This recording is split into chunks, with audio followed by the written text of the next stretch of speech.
The problem of Thor Bridge. Somewhere in the vaults of the bank of Cox and Company at Charing Cross, there is a travel-worn and battered tin dispatch box with my name, John H. Watson, Maryland, late Indian Army, painted upon the lid. It is crammed with papers, nearly all of which are records of cases to illustrate the curious problems which Mr. Sherlock Holmes had at various times to examine. Some, and not the least interesting, were complete failures, and as such will hardly bear narrating, since no final explanation is forthcoming. A problem without a solution may interest the student, but can hardly fail to annoy the casual reader. Among these unfinished tales is that of Mr. James Phillimore, who, stepping back into his own house to get his umbrella, was never more seen in this world. No less remarkable is that of the cutter Alicia, which sailed one spring morning into a small patch of mist from where she never again emerged, nor was anything further ever heard of herself and her crew. A third case worthy of note is that of Isadora Persano, the well-known journalist and duellist, who was found stuck, staring mad, with a matchbox in front of him, which contained a remarkable worm said to be unknown to science. Apart from these unfathomed cases, there are some which involve the secrets of private families to an extent which would mean consternation in many exalted quarters if it were thought possible that they might find their way into print. I need not say that such a breach of confidence is unthinkable, and that these records will be separated and destroyed now that my friend has time to turn his energies to the matter. There remain a considerable residue of cases of greater or less interest which I might have edited before had I not feared to give the public a surfeit which might react upon the reputation of the man whom above all others I revere. In some, I was myself concerned and can speak as an eyewitness, while in others, I was either not present or played so small a part that they could only be told as by a third person. The following narrative is drawn from my own experience. It was a wild morning in October, and I observed as I was dressing how the last remaining leaves were being whirled from the solitary plane tree which graces the yard behind our house. I descended to breakfast, prepared to find my companion in depressed spirits, for like all great artists, he was easily impressed by his surroundings. On the contrary, I found that he had nearly finished his meal and that his mood was particularly bright and joyous, with that somewhat sinister cheerfulness which was characteristic of his lighter moments. "You have a case, Holmes," I remarked. "The faculty of deduction is certainly contagious, Watson," he answered. "It has enabled you to probe my secret." "Yes, I have a case. After a month of trivialities and stagnation, the wheels move once more." "Might I share it?" "There is little to share, but we may discuss it when you have consumed the 2 hard-boiled eggs with which our new cook has favoured us. Their condition may not be unconnected with the copy of the Family Herald which I observed yesterday upon the hall table. Even so trivial a matter as cooking an egg demands an attention which is conscious of the passage of time and incompatible with the love romance in that excellent periodical." A quarter of an hour later, the table had been cleared and we were face to face. He had drawn a letter from his pocket. "You have heard of Neil Gibson, the Gold King?" he said. "You mean the American senator?" "Well, he was once senator for some western state, but is better known as the greatest gold mining magnate in the world." "Yes, I know of him. He has surely lived in England for some time. His name is very familiar." "Yes, he bought a considerable estate in Hampshire some 5 years ago. Possibly you have already heard of the tragic end of his wife?" "Of course, I remember it now. That is why the name is familiar, but I really know nothing of the details." Holmes waved his hand towards some papers on a chair. "I had no idea that the case was coming my way, or I should have had my extracts ready," said he. "The fact is that the problem, though exceedingly sensational, appeared to present no difficulty. The interesting personality of the accused does not obscure the clearness of the evidence. That was the view taken by the coroner's jury, and also in the police court proceedings. It is now referred to the assizes at Winchester. I fear it is a thankless business. I can discover facts, Watson, but I cannot change them. Unless some entirely new and unexpected ones come to light, I do not see what my client can hope for." Your client? Ah, I forgot I had not told you. I'm getting into your involved habit, Watson, of telling a story backward. You had best read this first. The letter which he handed to me, written in a bold, masterful hand, ran as follows. Claridge's Hotel, October 3rd. Dear Mr. Sherlock Holmes, I can't see the best woman God ever made go to her death without doing all that is possible to save her. I can't explain things. I can't even try to explain them, but I know beyond all doubt that Miss Dunbar is innocent. You know the facts. Who doesn't? It has been the gossip of the country, and never a voice raised for her. It's the damned injustice of it all that makes me crazy. That woman has a heart that wouldn't let her kill a fly. Well, I'll come at 11 tomorrow and see if you can get some ray of light in the dark. Maybe I have a clue and don't know it. Anyhow, all I know and all I have and all I am are for your use, if only you can save her. If ever in your life you showed your powers, put them now into this case. Yours faithfully, J. Neil Gibson. There you have it, said Sherlock Holmes, knocking out the ashes of his after-breakfast pipe and slowly refilling it. That is the gentleman I await. As to the story, you have hardly time to master all these papers, so I must give it to you in a nutshell if you are to take an intelligent interest in the proceedings.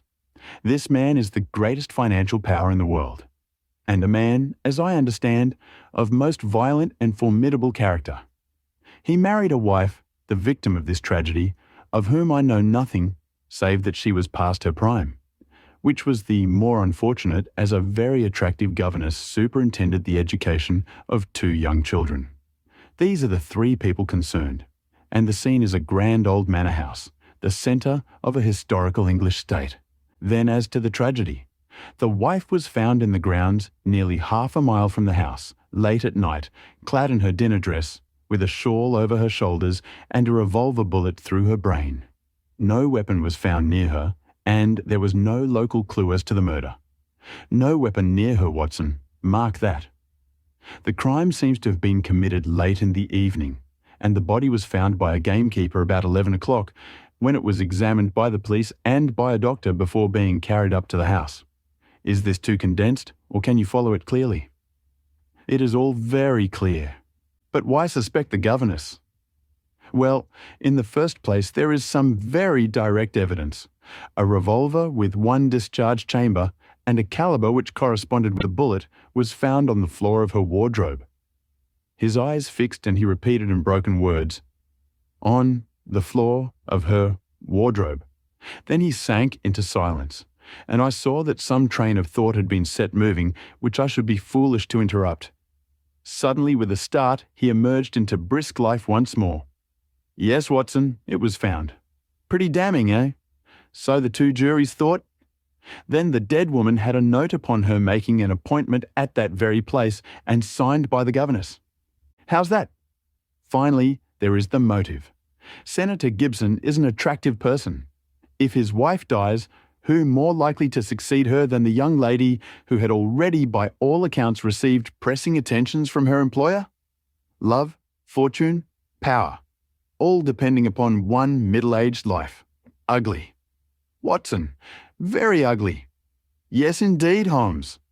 Nor could she prove an alibi. On the contrary, she had to admit that she was down near Thor Bridge. That was the scene of the tragedy, about that hour.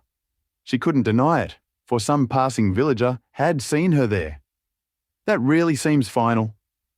And yet, Watson, and yet, this bridge, a single broad span of stone with balustraded sides, carries the drive over the narrowest part of a long, deep, reed-girt sheet of water.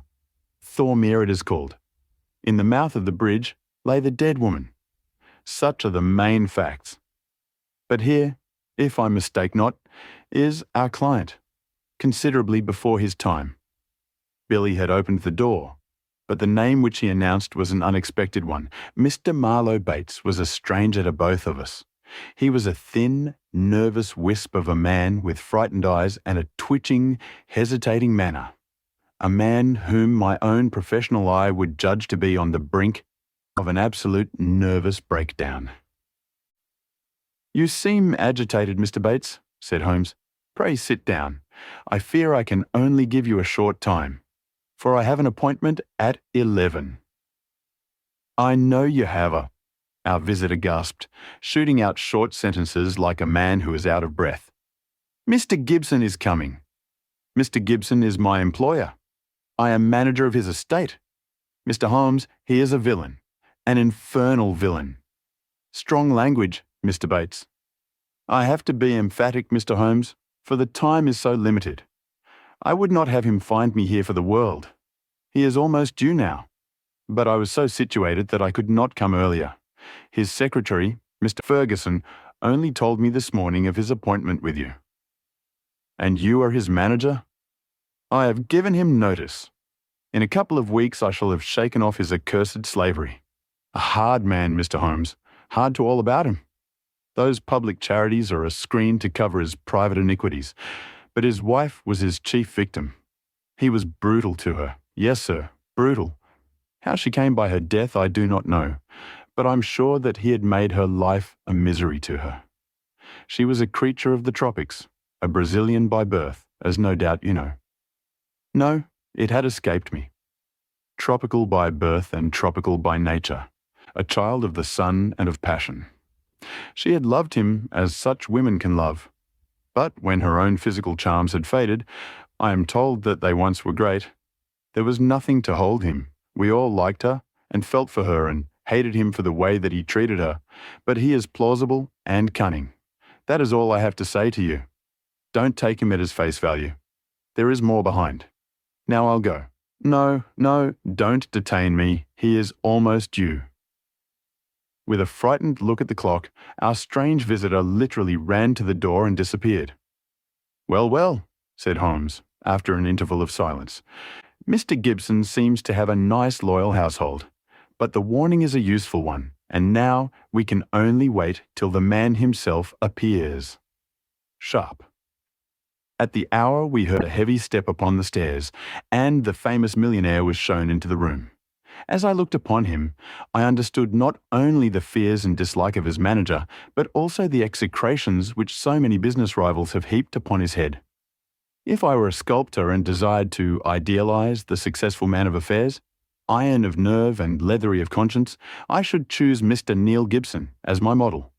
His tall, gaunt, craggy figure had a suggestion of hunger and rapacity. An Abraham Lincoln keyed to base uses instead of high ones would give some idea of the man. His face might have been chiseled in granite, hard-set, craggy, remorseless, with deep lines upon it, the scars of many a crisis.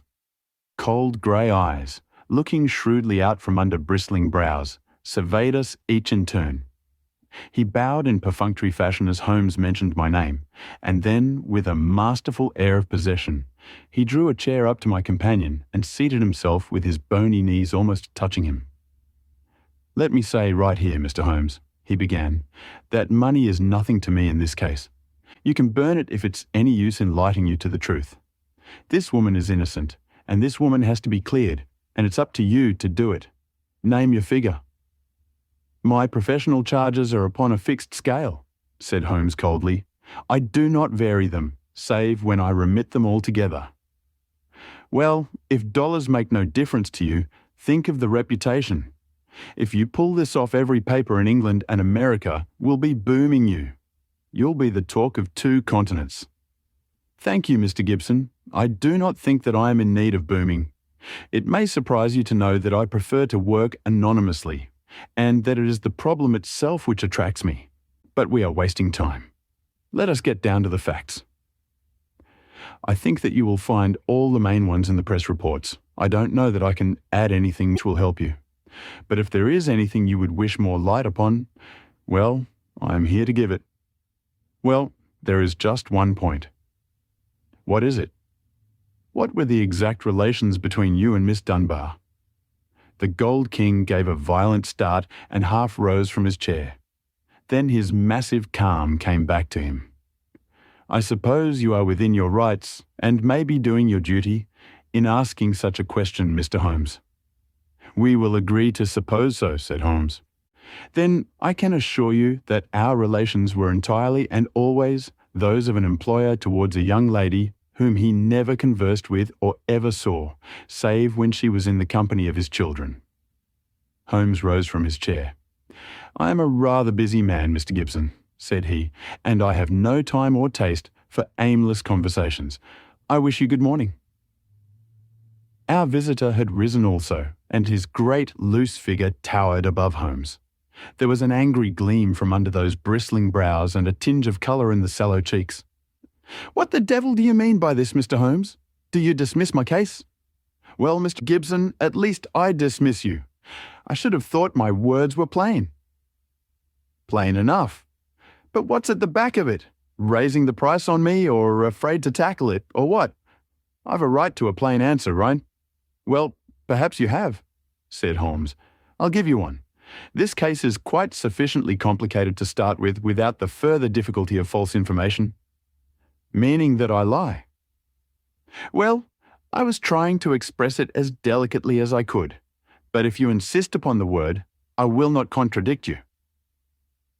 I sprang to my feet, for the expression upon the millionaire's face was fiendish in its intensity, and he had raised his great knotted fist. Holmes smiled languidly and reached his hand out for his pipe. "Don't be noisy, Mr. Gibson. I find that after breakfast even the smallest argument is unsettling. I suggest that a stroll in the morning air and a little quiet thought will be greatly to your advantage." With an effort, the Gold King mastered his fury. I could not but admire him, for by a supreme self-command, he had turned in a minute from a hot flame of anger to a frigid and contemptuous indifference. "Well, it's your choice. I guess you know how to run your own business. I can't make you touch the case against your will. You've done yourself no good this morning, Mr. Holmes, for I have broken stronger men than you. No man ever crossed me, and was the better for it." "So many have said so, and yet here I am," said Holmes, smiling. "Well, good morning, Mr. Gibson. You have a good deal yet to learn." Our visitor made a noisy exit, but Holmes smoked in imperturbable silence with dreamy eyes fixed upon the ceiling. "Any views, Watson?" he asked at last. "Well, Holmes, I must confess that when I consider that this is a man who would certainly brush any obstacle from his path, and when I remember that his wife may have been an obstacle and an object of dislike, as that man Bates plainly told us, it seems to me—" "Exactly. And to me also. But what were his relations with the governess, and how did you discover them? Bluff, Watson, bluff. When I considered the passionate, unconventional, unbusinesslike tone of his letter and contrasted it with his self-contained manner and appearance, it was pretty clear that there was some deep emotion which centered upon the accused woman rather than upon the victim. We've got to understand the exact relations of those three people if we are to reach the truth. You saw the frontal attack which I made upon him, and how imperturbably he received it. Then I bluffed him by giving him the impression that I was absolutely certain, when in reality I was only extremely suspicious. Perhaps he will come back? He is sure to come back. He must come back. He can't leave it where it is. Ha ha! Isn't that a ring? Yes, there is his footstep. Well, Mr. Gibson, I was just saying to Dr. Watson that you were somewhat overdue." The Gold King had re-entered the room in a more chastened mood than he had left it. His wounded pride still showed in his resentful eyes, but his common sense had shown him that he must yield if he would attain his end. "I've been thinking it over, Mr. Holmes, and I feel that I have been hasty in taking your remarks amiss. You are justified in getting down to the facts, whatever they may be, and I think the more of you for it. I can assure you, however, that the relations between Miss Dunbar and me don't really touch this case.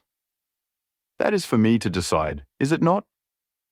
"Yes, I guess that is so. You're like a surgeon who wants every symptom before he can give his diagnosis." "Exactly. That expresses it. And it is only a patient who has an object in deceiving his surgeon who would conceal the facts of his case."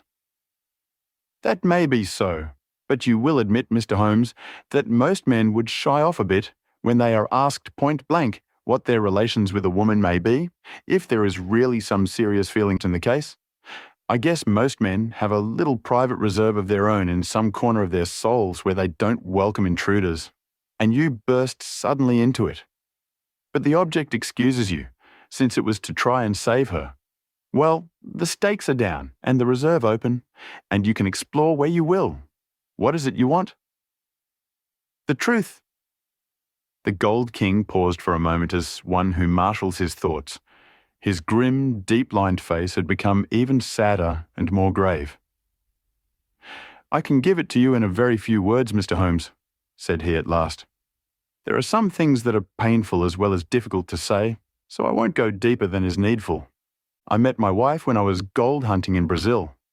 Maria Pinto was the daughter of a government official at Manaus, and she was very beautiful.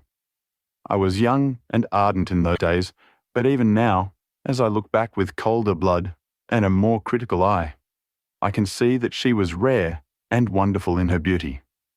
It was a deep, rich nature too, passionate, wholehearted, tropical, ill-balanced, very different from the American women whom I had known. Well, to make a long story short, I loved her and I married her. It was only when the romance had passed, and it lingered for years, that I realized that we had nothing, absolutely nothing in common. My love faded. If hers had faded also, it might have been easier. But you know the wonderful way of women. Do what I might, nothing could turn her from me. If I've been harsh to her, even brutal as some have said, it has been because I knew that if I could kill her love, or if it turned to hate, it would be easier for both of us. But nothing changed her. She adored me in those English woods, as she had adored me 20 years ago on the banks of the Amazon. Do what I might, she was as devoted as ever. Then came Miss Grace Dunbar. She answered our advertisement and became governess to our 2 children. Perhaps you have seen her portrait in the papers. The whole world has proclaimed that she also is a very beautiful woman. Now, I make no pretense to be more moral than my neighbours, and I will admit to you that I could not live under the same roof with such a woman and in daily contact with her without feeling a passionate regard for her. Do you blame me, Mr. Holmes? I do not blame you for feeling it. I should blame you if you expressed it, since this young lady was, in a sense, under your protection. Well, maybe so, said the millionaire, though for a moment the reproof had brought the old angry gleam into his eyes. I'm not pretending to be any better than I am. I guess all my life I've been a man that reached out his hand for what he wanted, and I never wanted anything more than the love and possession of that woman. I told her so. Oh, you did you? Holmes could look very formidable when he was moved. I said to her that if I could marry her, I would, but that it was out of my power. I said that money was no object and that all I could do to make her happy and comfortable would be done. Very generous, I'm sure, said Holmes with a sneer. See here, Mr. Holmes, I came to you on a question of evidence, not on a question of morals. I'm not asking for your criticism. It is only for the young lady's sake that I touch your case at all, said Holmes sternly. I don't know that anything she is accused of is really worse than what you have yourself admitted, that you have tried to ruin a defenseless girl who was under your roof. Some of you rich men have to be taught that all the world cannot be bribed into condoning your offences. To my surprise, the Gold King took the reproof with equanimity. That's how I feel myself about it now. I thank God that my plans did not work out as I intended. She would have none of it, and she wanted to leave the house instantly. Why did she not? Well, in the first place, others were dependent upon her, and it was no light matter for her to let them all down by sacrificing her living. When I had sworn, as I did, that she should never be molested again, she consented to remain. But there was another reason. She knew the influence she had over me, and that it was stronger than any other influence in the world. She wanted to use it for good. How? Well, she knew something of my affairs. They are large, Mr. Holmes, large beyond the belief of an ordinary man. I can make or break, and it is usually break. It wasn't individuals only, it was communities, cities, even nations. Business is a hard game, and the weak go to the wall. I played the game for all it was worth. I never squealed myself, and I never cared if the other fellow squealed, but she saw it different. I guess she was right. She believed and said that a fortune for one man that was more than he needed should not be built on 10,000 ruined men who were left without the means of life. That was how she saw it, and I guess she could see past the dollars to something that was more lasting. She found that I listened to what she said, and she believed she was serving the world by influencing my actions. So she stayed, and then this came along. Can you throw any light upon that? The Gold King paused for a minute or more, his head sunk in his hands, lost in deep thought. It's very black against her. I can't deny that. And women lead an inward life and may do things beyond the judgment of a man. At first, I was so rattled and taken aback that I was ready to think that she had been led away in some extraordinary fashion that was clean against her usual nature. One explanation came into my head. I give it to you, Mr. Holmes, for what it is worth. There is no doubt that my wife was bitterly jealous.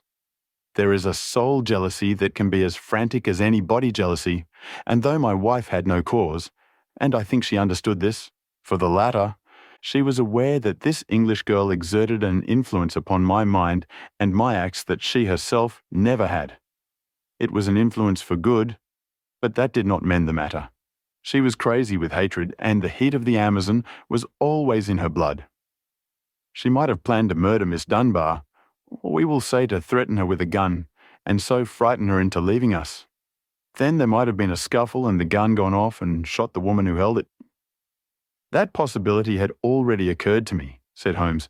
Indeed, it is the only obvious alternative to deliberate murder. But she utterly denies it. Well, that is not final, is it?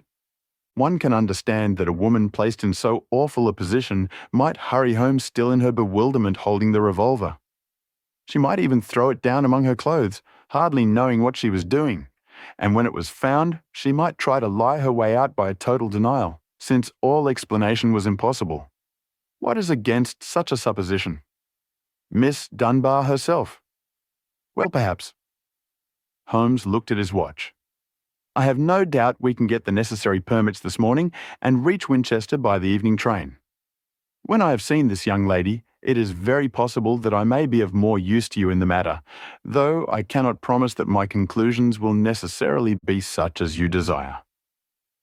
There was some delay in the official pass, and instead of reaching Winchester that day, we went down to Thor Place, the Hampshire estate of Mr. Neil Gibson. He did not accompany us himself, but we had the address of Sergeant Coventry of the local police, who had first examined into the affair.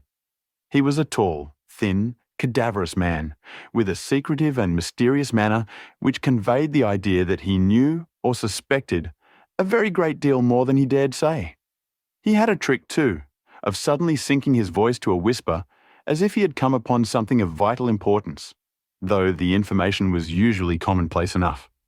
Behind these tricks of manner, he soon showed himself to be a decent, honest fellow who was not too proud to admit that he was out of his depth and would welcome any help. Anyhow, I'd rather have you than Scotland Yard, Mr. Holmes, said he. If the Yard gets called into a case, then the local loses all credit for success and may be blamed for failure. Now, you play straight, so I've heard. I need not appear in the matter at all, said Holmes, to the evident relief of our melancholy acquaintance. If I can clear it up, I don't ask to have my name mentioned. Well, it's very handsome of you, I am sure. And your friend, Dr. Watson, can be trusted, I know. Now, Mr. Holmes, as we walk down to the place, there is one question I should like to ask you. I'd breathe it to no soul but you. He looked round as though he hardly dare utter the words. Don't you think there might be a case against Mr. Neil Gibson himself? I have been considering that. You've not seen Miss Dunbar. She is a wonderful fine woman in every way. He may well have wished his wife out of the road, and these Americans are readier with pistols than our folk are. It was his pistol, you know. Was that clearly made out? Yes, sir. It was one of a pair that he had. One of a pair? Where is the other? Well, The gentleman has a lot of firearms of one sort and another. We never quite matched that particular pistol, but the box was made for two. If it was one of the pair, you should surely be able to match it. Well, we have them all laid out at the house, if you would care to look them over. Later, perhaps. I think we will walk down together and have a look at the scene of the tragedy. This conversation had taken place in the little front room of Sergeant Coventry's humble cottage, which served as the local police station. A walk of half a mile or so across a wind-swept heath, all golden bronze with the fading ferns, brought us to a side gate opening into the grounds of the Thor Place estate. A path led us through the pheasant preserves, and then, from a clearing, we saw the widespread, half-timbered house, half Tudor and half Georgian, upon the crest of the hill. Beside us, there was a long, reedy pool, constricted in the centre, where the main carriage drive passed over a stone bridge, but swelling into small lakes on either side. Our guide paused at the mouth of this bridge, and he pointed to the ground. That was where Mrs. Gibson's body lay. I marked it by that stone. I understand that you were there before it was moved? Yes, they sent for me at once. Who did? Mr. Gibson himself. The moment the alarm was given and he had rushed down with others from the house, he insisted that nothing should be moved until the police should arrive. That was sensible. I gathered from the newspaper report that the shot was fired from close quarters. Yes, sir, very close. Near the right temple? Just behind it, sir. How did the body lie? On the back, sir. No trace of a struggle. No marks, no weapon. The short note from Miss Dunbar was clutched in her left hand. Clutched, you say? Yes, sir. We could hardly open the fingers. That is of great importance. It excludes the idea that anyone could have placed the note there after death in order to furnish a false clue. Dear me, the note, as I remember, was quite short. I will be at Thor Bridge at 9 o'clock. G. Dunbar. Was that not so? Yes, sir. Did Miss Dunbar admit writing it? Yes, sir. What was her explanation? Her defence was reserved for the assizes. She would say nothing. The problem is certainly a very interesting one. The point of the letter is very obscure, is it not? Well, sir, said the guide, it seemed, if I may be so bold as to say so, the only really clear point in the whole case. Holmes shook his head. Granting that the letter is genuine and was really written, it was certainly received some time before, say 1 hour or two. Why then was this lady still clasping it in her left hand? Why should she carry it so carefully? She did not need to refer to it in the interview. Does it not seem remarkable? Well, sir, as you put it, perhaps it does. I think I should like to sit quietly for a few minutes and think it out. He seated himself upon the stone ledge of the bridge, and I could see his quick grey eyes darting their questioning glances in every direction. Suddenly, he sprang up again and ran across to the opposite parapet, whipped his lens from his pocket, and began to examine the stonework. This is curious, said he. Yes, sir. We saw the chip on the ledge. I expect it's been done by some passer-by. The stonework was grey, but at this one point it showed white for a space not larger than a sixpence. When examined closely, one could see that the surface was chipped as by a sharp blow. It took some violence to do that, said Holmes thoughtfully. With his cane, he struck the ledge several times without leaving a mark. Yes, it was a hard knock.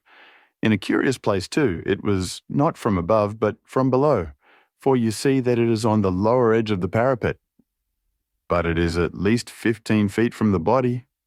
Yes, it is 15 feet from the body. It may have nothing to do with the matter, but it is a point worth noting. I do not think that we have anything more to learn here.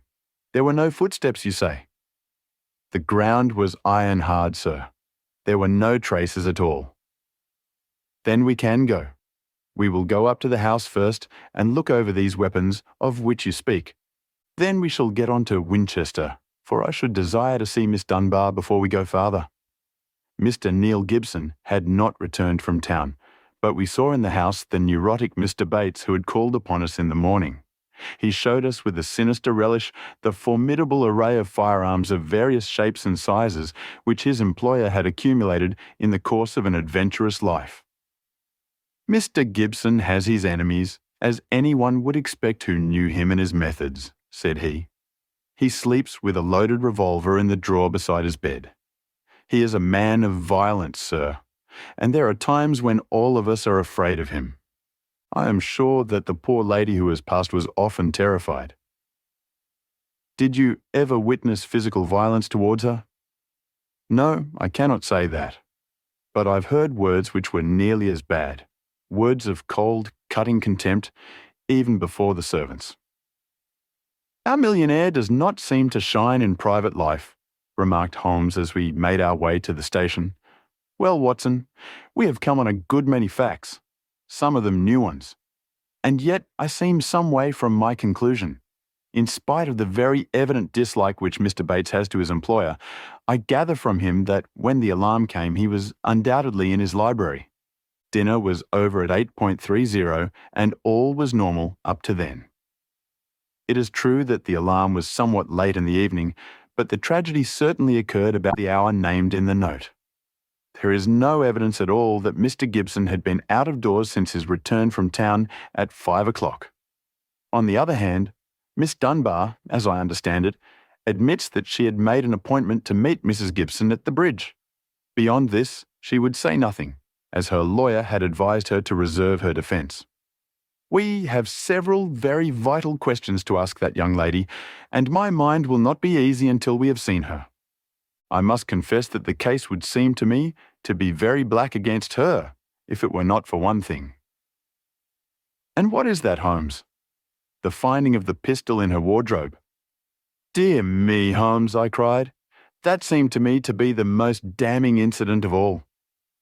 "Not so, Watson. It had struck me even at my first perfunctory reading as very strange, and now that I am in closer touch with the case, it is my only firm ground for hope. We must look for consistency. Where there is a want of it, we must suspect deception." "I hardly follow you." "Well now, Watson, suppose for a moment that we visualize you in the character of a woman who, in a cold, premeditated fashion, is about to get rid of a rival. You have planned it. A note has been written. The victim has come. You have your weapon. The crime is done. It has been workmanlike and complete. Do you tell me that after carrying out so crafty a crime, you would now ruin your reputation as a criminal by forgetting to fling your weapon into those adjacent reed beds, which would forever cover it, but you must needs carry it carefully home and put it in your own wardrobe, the very first place that would be searched? Your best friends would hardly call you a schemer, Watson, and yet I could not picture you doing anything so crude as that. In the excitement of the moment, No, Watson, I will not admit that it is possible. Where a crime is coolly premeditated, then the means of covering it are coolly premeditated also. I hope, therefore, that we are in the presence of a serious misconception. But there is so much to explain. Well, we shall set about explaining it. When once your point of view is changed, the very thing which was so damning becomes a clue to the truth. For example, there is this revolver. Miss Dunbar disclaims all knowledge of it. On our new theory, she is speaking truth when she says so. Therefore, it was placed in her wardrobe. Who placed it there? Someone who wished to incriminate her. Was not that person the actual criminal? You see how we come at once upon a most fruitful line of inquiry. We were compelled to spend the night at Winchester, as the formalities had not yet been completed, but next morning, in the company of Mr. Joyce Cummings, the rising barrister who was entrusted with the defence, we were allowed to see the young lady in her cell. I had expected from all that we had heard to see a beautiful woman, but I can never forget the effect which Miss Dunbar produced upon me. It was no wonder that even the masterful millionaire had found in her something more powerful than himself, something which could control and guide him. One felt, too, as one looked at the strong, clear-cut, and yet sensitive face, that even should she be capable of some impetuous deed, nonetheless there was an innate nobility of character which would make her influence always for the good. She was a brunette, tall, with a noble figure and commanding presence, but her dark eyes had in them the appealing, helpless expression of the hunted creature who feels the nets around it, but can see no way out from the toils. Now, as she realized the presence and the help of my famous friend, there came a touch of colour in her wan cheeks, and a light of hope began to glimmer in the glance which she turned upon us. "Perhaps Mr. Neil Gibson has told you something of what occurred between us?" she asked in a low, agitated voice. "Yes," Holmes answered. "You need not pain yourself by entering into that part of the story. After seeing you, I am prepared to accept Mr. Gibson's statement both as to the influence which you had over him and as to the innocence of your relations with him. But what was the whole situation not brought out in court? It seemed to me incredible that such a charge could be sustained. I thought that if we waited, the whole thing must clear itself up without our being compelled to enter into painful details of the inner life of the family. But I understand that, far from clearing it, has become even more serious." "My dear young lady," cried Holmes earnestly, "I beg you to have no illusions upon the point. Mr. Cummings here would assure you that all the cards are at present against us, and that we must do everything that is possible if we are to win clear. It would be a cruel deception to pretend that you are not in very great danger. Give me all the help you can, then, to get at the truth." "I will conceal nothing." "Tell us, then, of your true relations with Mr. Gibson's wife." "She hated me, Mr. Holmes. She hated me with all the fervour of her tropical nature. She was a woman who would do nothing by halves, and the measure of her love for her husband was the measure also of her hatred for me. It is probable that she misunderstood our relations. I would not wish to wrong her, but she loved so vividly in a physical sense that she could hardly understand the mental and even spiritual tie which held her husband to me, or imagine that it was only my desire to influence his power to good ends which kept me under his roof. I can see now that I was wrong. Nothing could justify me in remaining where I was a cause of unhappiness, and yet it is certain that the unhappiness would have remained even if I had left the house." "Now, Miss Dunbar," said Holmes, "I beg you to tell us exactly what occurred that evening." "I can tell you the truth so far as I know it, Mr. Holmes, but I am in a position to prove nothing, and there are points, the most vital points, which I can neither explain nor can I imagine any explanation. If you will find the facts, perhaps others may find the explanation. With regard, then, to my presence at Thor Bridge that night, I received a note from Mrs. Gibson in the morning.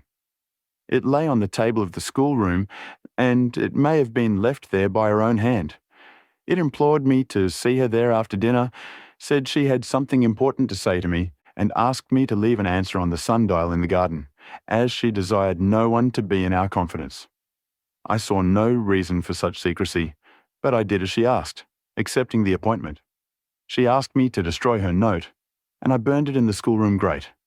She was very much afraid of her husband, who treated her with a harshness for which I frequently reproached him, and I could only imagine that she acted in this way because she did not wish him to know of our interview."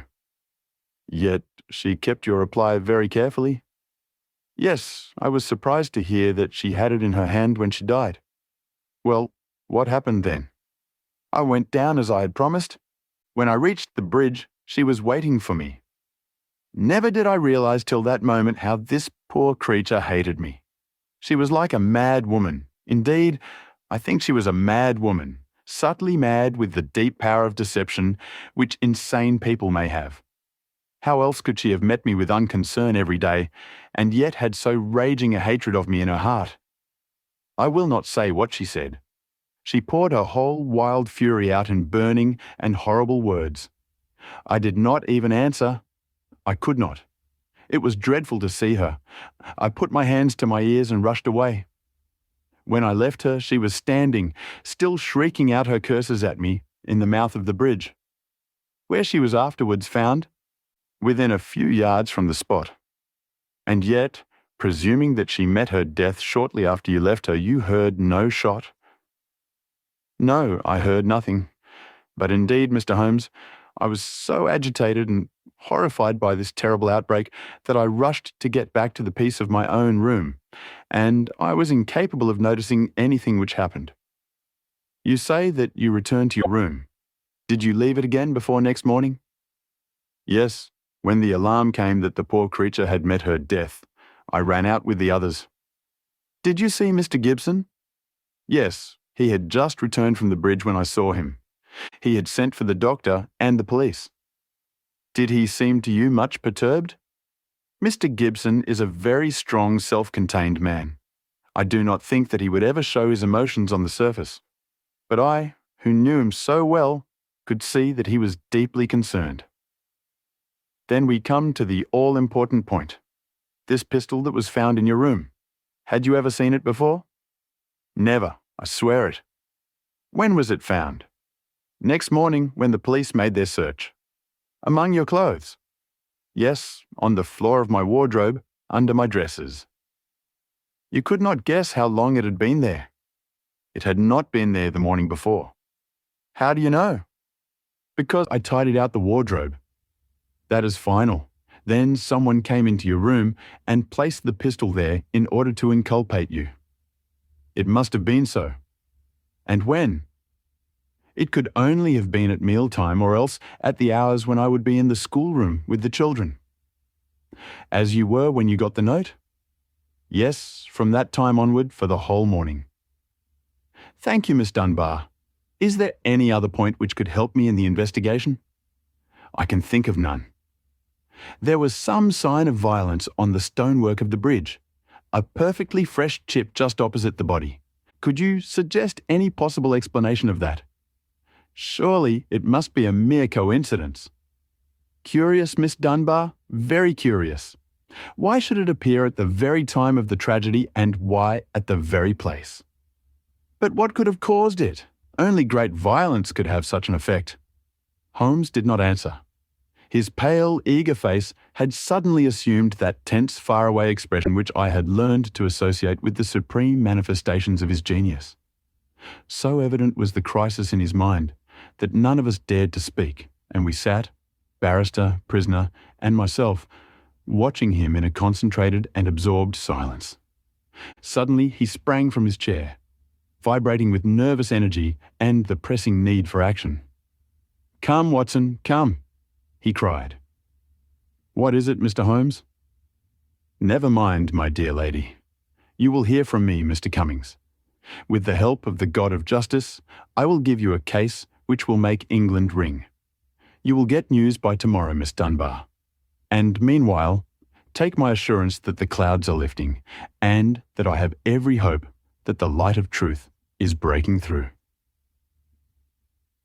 It was not a long journey from Winchester to Thor Place, but it was long to me in my impatience, while for Holmes it was evident that it seemed endless, for in his nervous restlessness he could not sit still, but paced the carriage or drummed with his long, sensitive fingers upon the cushions beside him.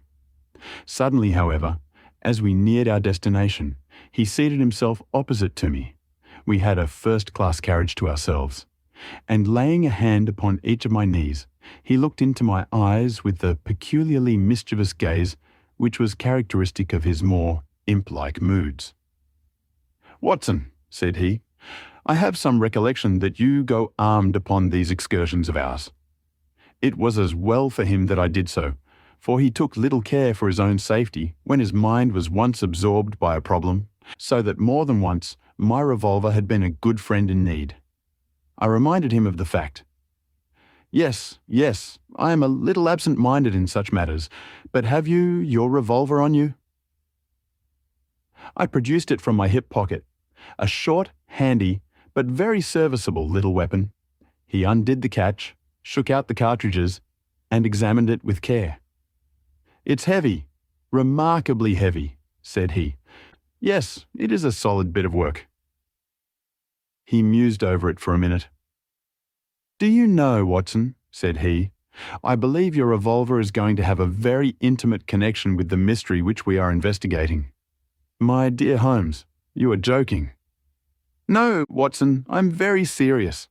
There is a test before us. If the test comes off, all will be clear. And the test will depend upon the conduct of this little weapon.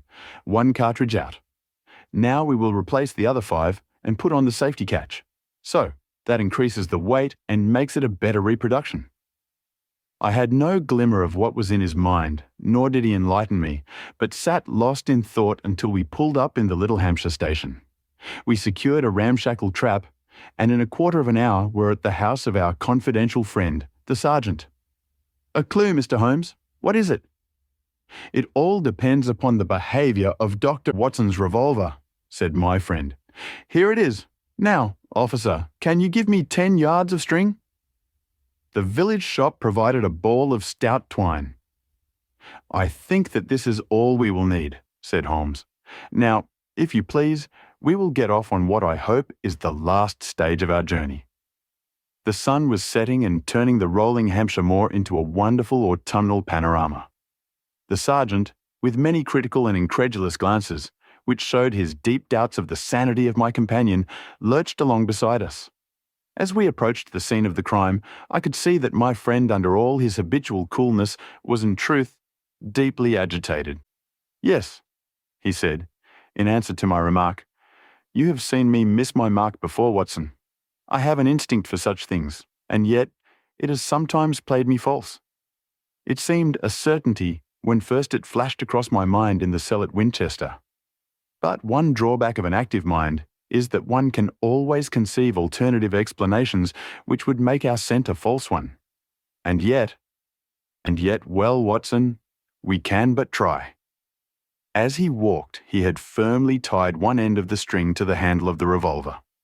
We had now reached the scene of the tragedy.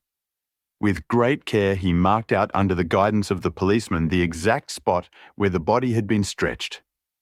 He then hunted among the heather and the ferns until he found a considerable stone. This he secured to the other end of his line of string, and he hung it over the parapet of the bridge so that it swung clear above the water.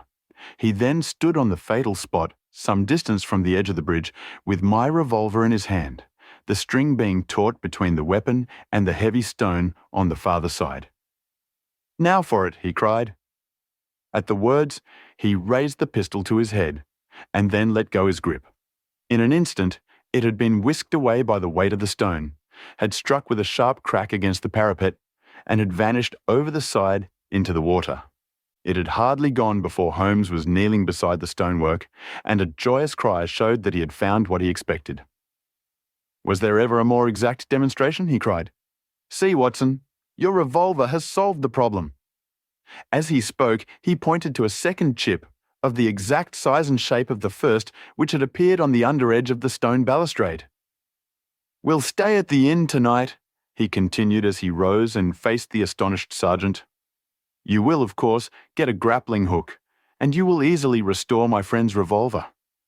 You will also find beside it the revolver, string, and weight with which this vindictive woman attempted to disguise her own crime and to fasten a charge of murder upon an innocent victim. You can let Mr. Gibson know that I will see him in the morning, when steps can be taken for Miss Dunbar's vindication." Late that evening, as we sat together smoking our pipes in the village inn, Holmes gave me a brief review of what had passed. "I fear, Watson," said he, "that you will not improve any reputation which I may have acquired by adding the case of the Thor Bridge mystery to your annals. I have been sluggish in mind and wanting in that mixture of imagination and reality which is the basis of my art. I confess that the chip in the stonework was a sufficient clue to suggest the true solution, and that I blame myself for not having attained it sooner. It must be admitted that the workings of this unhappy woman's mind were deep and subtle, so that it was no very simple matter to unravel her plot.